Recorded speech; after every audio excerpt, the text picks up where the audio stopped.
Good morning, students. This is Civics class 7th, chapter 1 on equality. Today is going to our first class on this chapter. हमारे देश का नाम भारत है। वो दुनिया का सबसे बड़ा लोकतंत्र है और हमारे देश के लोगों को हमारे देश के संविधान ने 6 मौलिक अधिकार दिए हैं, फंडामेंटल राइट्स दिए हैं। Right to freedom, right to equality, right against exploitation, cultural and educational rights, right to religious freedom, right to constitutional remedies। तो इन 6 मौलिक अधिकारों में समानता का अधिकार भी है और इस समानता के अधिकार के आधार पर लोगों को यूनिवर्सल अडल्ट फ्रेंचाइज का राइट दिया गया है, उनको मतदान करने का अधिकार दिया गया है। लेकिन क्या हर व्यक्ति जो वोट डालता है वो आर्थिक रूप से भी समान है? आओ इसको हम कांता के उदाहरण के माध्यम से समझें।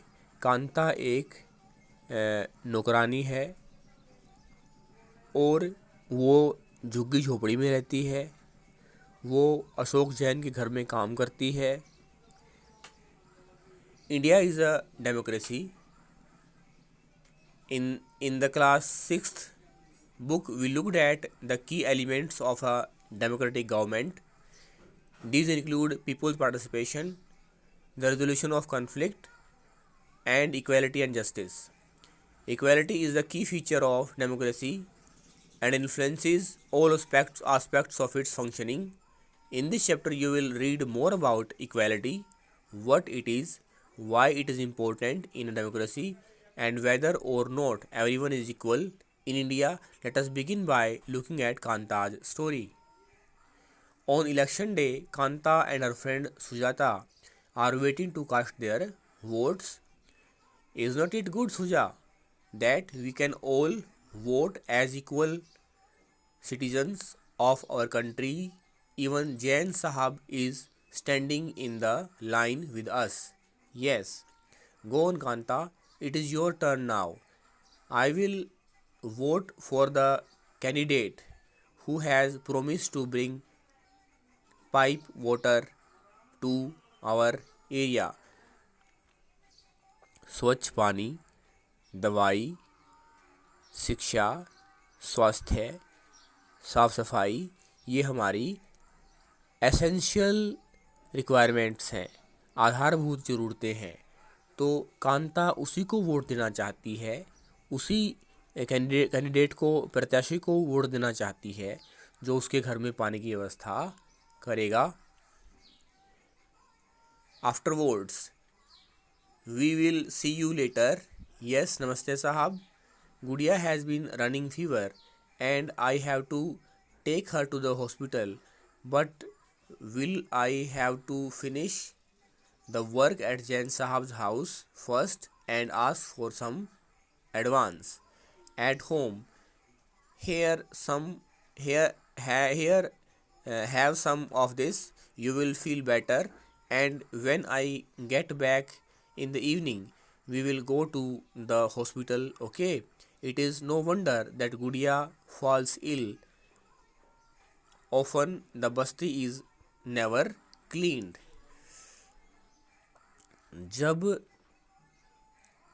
कांता विचार करती है कि जब सब लोग साथ में वोट डालते हैं, रिच भी और पुअर भी, झुपड़ी में रहने वाले, झुग्गी झोपड़ी में रहने वाले भी और बड़े घर में रहने वाले भी, उसको खुशी होती है।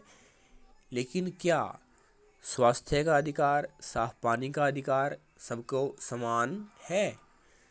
गुड़िया कांता की बेटी है जिसको बुखार है और वो बिना अपने मालिक के घर जाए और काम किए बिना, उसके पास पैसा नहीं है और वो उसे अपनी बेटी को हॉस्पिटल नहीं लेके जा सकती।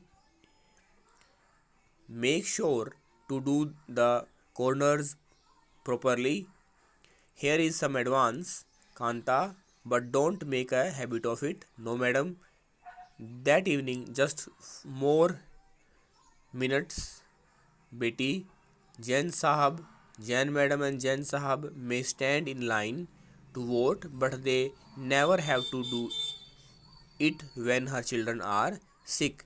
लेकिन अगर जैन साहब के बच्चे बीमार होते हैं तो क्या उनको भी बच्चों को दवाई दिलाने के लिए पहले काम पर जाना ज़रूरी है? ऐसा नहीं है। Equal right to vote. The story above begins with Kanta standing in line to cast her vote. Look again at the various people who are standing in line with her. Kanta recognizes her employer Ashok Jain and Chote Lal, her neighbor. In a democratic country like India, all adults, irrespective of what religion they belong to, how much education they have had, what caste they are, and whether they are rich or poor, are allowed to vote. This is, as you have already read in class 6th book, is called universal adult franchise and is an essential aspect of all democracies. Universal adult franchise यानी सार्वभौमिक वयस्क मताधिकार, यानी हर वो व्यक्ति जिसकी उम्र 18 वर्ष है, वो पढ़ा लिखा है या अनपढ़ है, वो पैसे वाला है या पैसे वाला नहीं है, वो गरीब है, वो अमीर है, धर्म कोई भी है, जाति भी कोई भी है, उन सबको राइट टू वोट होता है, वोट देने का अधिकार होता है। उसे यूनिवर्सल अडल्ट फ्रेंचाइज कहा जाता है।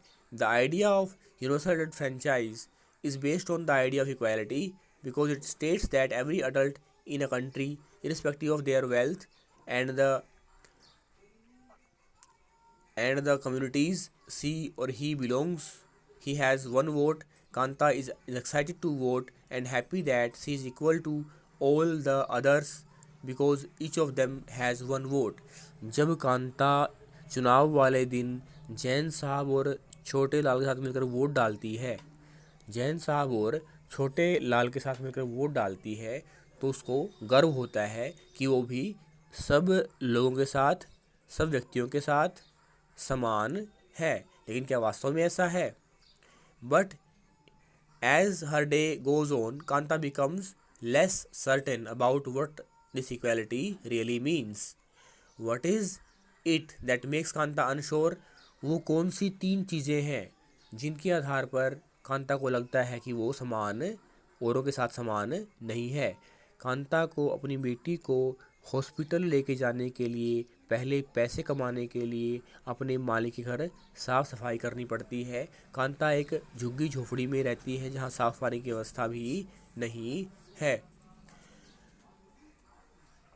Her daughter is sick but she cannot नॉट टेक द डे ऑफ from work because she needs to borrow money from her employers to take her child to the doctor. Her job is a domestic help, tires her out, and finally she ends her day by again standing in a long line. This line in front of the government hospital is unlike the one in the morning because most of the people standing in it are poor.